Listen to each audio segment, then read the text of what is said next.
These are the sounds of life.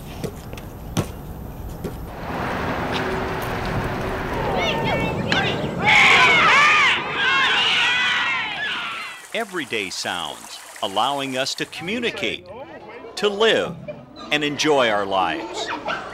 But if those sounds fade, the world can be filled with uncertainty and restrictions. In the United States, more than 100 million people suffer from ear problems. Deafness, hearing loss, 30 million Americans.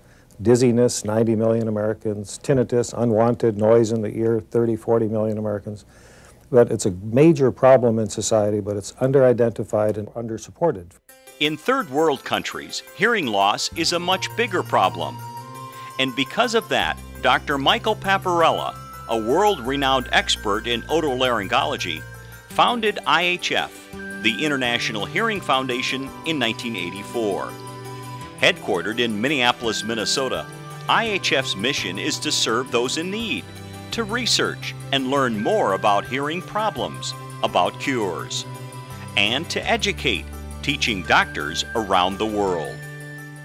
We have fellows. That's our primary method of teaching. These are doctors who are fully trained specialists in ear, nose, and throat, or otolaryngology, and they come here typically for a year, sometimes 2 years, to study with us. These are IHF research fellows, and they can observe clinical activities in the operating room, in the clinic, but they predominantly spend their time in the research laboratory at the university, the otopathology laboratory. I was an assistant professor in a university in Turkey, and I came here because that kind of laboratories are so rare. There are some laboratories in the United States, only there are 3 laboratories, big laboratories here, and I came here to do some research in otology.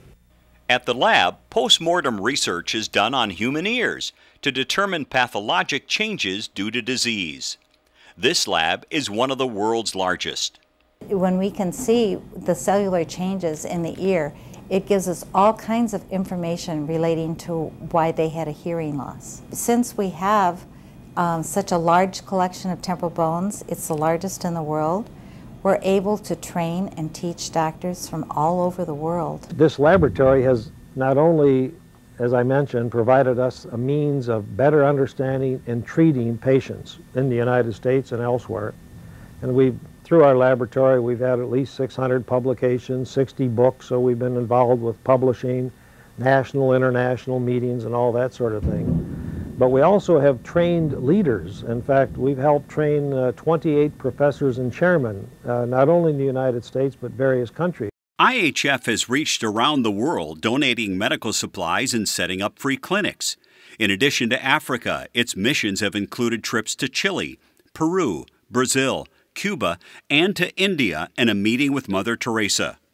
In this country, IHF has developed support groups for those suffering from tinnitus and Meniere's disease. For children in need, IHF provides free hearing exams, hearing aids, and surgery. It may seem like a small donation to some people, giving a child a hearing aid, but if you were to ask the mother or that child how they feel about it, now their child can hear. At just 1.5 years, Maria lost her hearing. At age 6, thanks to IHF, she underwent a cochlear ear implant, a multi-channel implant that processes sounds like a bionic ear. Maria is now 15.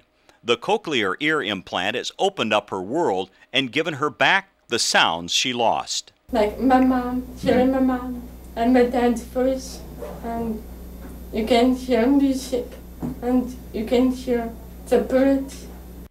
Maria recently returned to IHF for an exam. Basically, everything looks wonderful. Since surgery, obviously, everything is healed very nicely. Both ears, looking at the eardrums and the external ear canals, they look very nice and clear and very normal. One of IHF's most satisfying stories is musician Aaron Schwer of Los Angeles. Originally from Minneapolis, Aaron was born with a hearing loss. At age 6, he started wearing a hearing aid. IHF believed they could help Aaron pursue his career as a musician.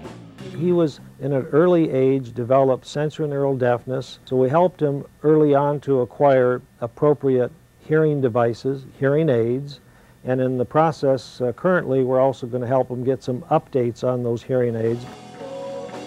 Those updates allow Aaron to continue to pursue his love of music.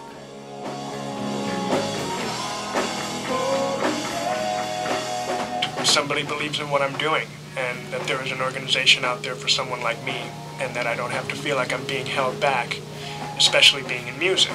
I genuinely believe that when you deal with any foundation, I mean not just a hearing foundation, I think in general it just brings attention to a cause. It, like I said earlier, it just shows that they care. It shows that there is an organization out there for someone like me, and that means a lot to me. It is this type of service, research, and education that has made IHF a leader in helping the hearing impaired. The International Hearing Foundation.